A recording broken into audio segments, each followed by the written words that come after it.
নমস্কাৰ বন্ধু বান্ধৱীসকল ইডিউস্পে ইউটিউব চেনেললৈ আপোনালোকক সকলোকে স্বাগতম জনাইছোঁ। আজিৰ ভিডিঅ'ত আমি অসম টেটৰ গণিত বিষয়ৰ সিলেবাস অনুসৰি শতাংশৰ গণিতৰ বিষয়ে আলোচনা কৰিম। ইতিমধ্যে গণিত বিষয়ৰ লগত জড়িত ভালেকেইটা ভিডিঅ' চেনেলটোত আপলোড কৰা হৈছে, আপোনালোকে প্ৰয়োজনত চাব পাৰিব।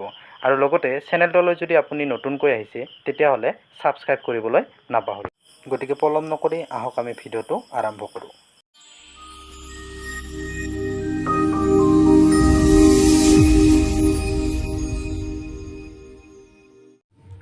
শতাংশ বা শতকৰা মানে হৈছে সাধাৰণতে শতাংশই 100ৰ ভিতৰত কিমান সেইটোকে বুজায়। 100ৰ ভিতৰত কিমান, এতিয়া আমি যদি 5% বুলি কওঁ 5% বুলি কওঁ তেতিয়াহ'লে আমি বুজি পাম যে ইয়াতে কি 100টা কোনো এটা বস্তুক 100টা ভাগ কৰি তাৰে কিমান 5টা ভাগ লৈছে, তাক কোৱা হয় কি 5%। আহক আমি কেইটামান প্ৰশ্ন লওঁ। তো ইয়াতে আছে কি 3/10ক শতাংশত প্ৰকাশ কৰা। মনত ৰাখিব, শতাংশত যদি প্ৰকাশ কৰিব লাগে তেতিয়াহ'লে যিটো সংখ্যা দিয়া থাকে সেই সংখ্যাটোক 100ৰে ইনটু কৰিলে হ'ল, পূৰণ কৰিলে হ'ল। তো ইটোক 100ৰে ইনটু কৰিলে হ'ল। তো 100ৰে ইনটু কৰিলে কি হ'ব, 0 0 কেনচেল হ'ব, 3 আৰু 10 থাকি যাব, কিমান হ'ব 30। আমি ইয়াতে কি চিনটো দিব লাগিব, শতাংশৰ চিনটো দিব লাগিব। তো নেক্সট যদি আমি এইটো প্ৰশ্ন চাওঁ, 60%ক ভগ্নাংশত প্ৰকাশ কৰা। আগতো আছিল আমাৰ কি শতাংশত প্ৰকাশ কৰা, আৰু পিছতটো আমাৰ ইয়াতে নেক্সট আছে কি ভগ্নাংশত প্ৰকাশ কৰা।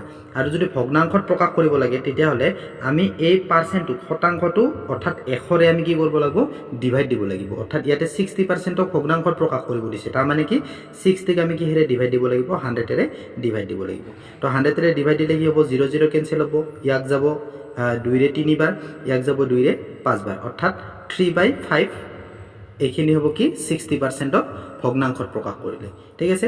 নেক্সট আমি এটা অলপ বেলেগ ধৰণৰ লৈছোঁ, 5%ৰ 50%, 5ৰ 50%, অৰ্থাৎ 5ৰ ৰ মানে হৈছে ইনটু 5ৰ আমাক কিমান লাগে 50% লাগে। আমি ওপৰত কি লিখিম 50, আৰু এই পাৰ্চেণ্টৰ সলনি আমাৰ কি আহি যাব 100 আহি যাব।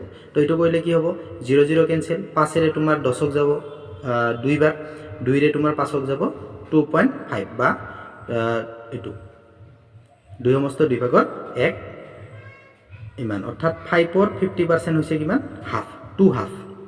নেক্সট আমি যদি চাওঁ হাফৰ 50% কিমান হ'ব, হাফৰ। তো এই একে কথা, হাফ ৰ মানে ইনটু 50% কি হ'ব 50/100, 0 0 কেনচেল, 5ৰে 10ক 2 বাৰ, তো কি হ'ল তলত কি থাকিল 2 2 গুণ 4, ওপৰত হ'ল 1, অৰ্থাৎ হাফৰ 50% হৈছে কিমান 1/4।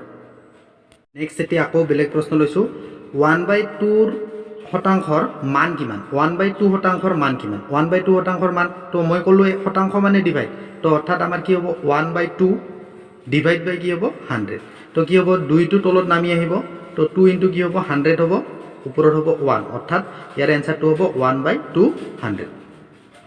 টো আছে 150তকৈ 30% বেছি হোৱা সংখ্যাটো, 30% বেছি হ'ব লাগিব কাতকৈ 150তকৈ, অৰ্থাৎ 150ৰ 30% আমি উলিয়াব লাগিব।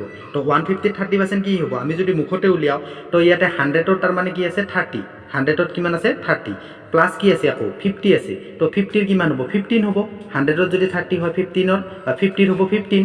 তো গতিকে টোটেল কিমান বেছি হ'ব 45 বেছি হ'ব। আগত সংখ্যাটো কিমান আছিল 150 আছিল, এতিয়া কিমান বেছি হ'ব 45 বেছি হ'ব। তো সংখ্যাটো মেইন সংখ্যাটো হ'ব 150ৰ লগত আমি 45 যোগ কৰিলে কিমান হ'ব 195। তো ইয়াৰ এনচাৰটো হ'ব 195। নেক্সট কি কৈছে, এটা সংখ্যাৰ 8% যদি 20 হয় তেন্তে সংখ্যাটো কি। তো এনেকুৱা ধৰণৰ প্ৰশ্ন আহিলে কি কৰিব, এই পাৰ্চেণ্টটো আৰু সংখ্যাটো পূৰণ কৰিব, 20 × 100 এইটো পূৰণ কৰিব, তাৰপিছত ইয়াক ডিভাইড কৰিব, ইয়াতে যিটো পাৰ্চেণ্ট দিয়া আছে 8টো দিব।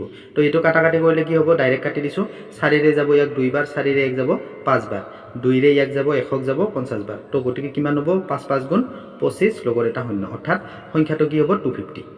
এতিয়া আমি প্ৰশ্নটো চাম, আগৰ প্ৰশ্নটোৰ দৰে একেই, কিন্তু ইয়াতে অলপমান প্ৰশ্নটোৰ পেটাৰ্ণটো বেলেগকৈ দিছে। এটা শ্ৰেণীৰ 80জন ছাত্ৰ ছাত্ৰী উত্তীৰ্ণ হ'ল আৰু বাকী অনুত্তীৰ্ণ হ'ল, যদি 80% অনুত্তীৰ্ণ হয় তেন্তে ছাত্ৰ ছাত্ৰীৰ সংখ্যা কিমান আছিল। অৰ্থাৎ ইয়াতে আমি দেখিছোঁ যে কি অনুত্তীৰ্ণৰ সংখ্যা কিমান আছে 80%, তাৰমানে উত্তীৰ্ণৰ সংখ্যা কিমান হ'ব, উত্তীৰ্ণৰ সংখ্যা হ'ব, উত্তীৰ্ণৰ তোমাৰ সংখ্যাটো হ'ব কিমান 20%। শতাংশত যদি উলিয়াও আমি কিমান হ'ব 20%, আৰু এই 20%ৰ মান কিমান দিয়া আছে 80। তো এনেকুৱা ধৰণৰ আমি অলপ আগতে কৰিলোঁ যে এটা সংখ্যাৰ যদি তোমাৰ 20% হয় তেতিয়াহ'লে সংখ্যাটো কিমান।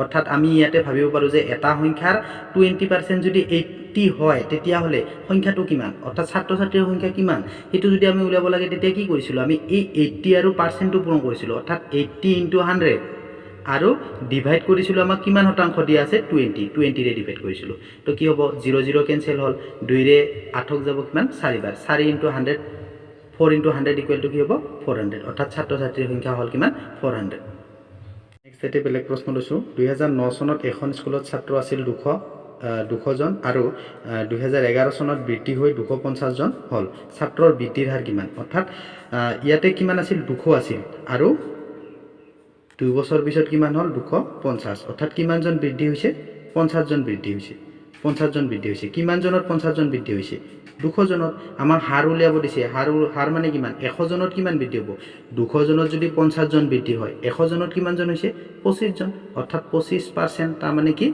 100 জনত কিমান জন 25 জন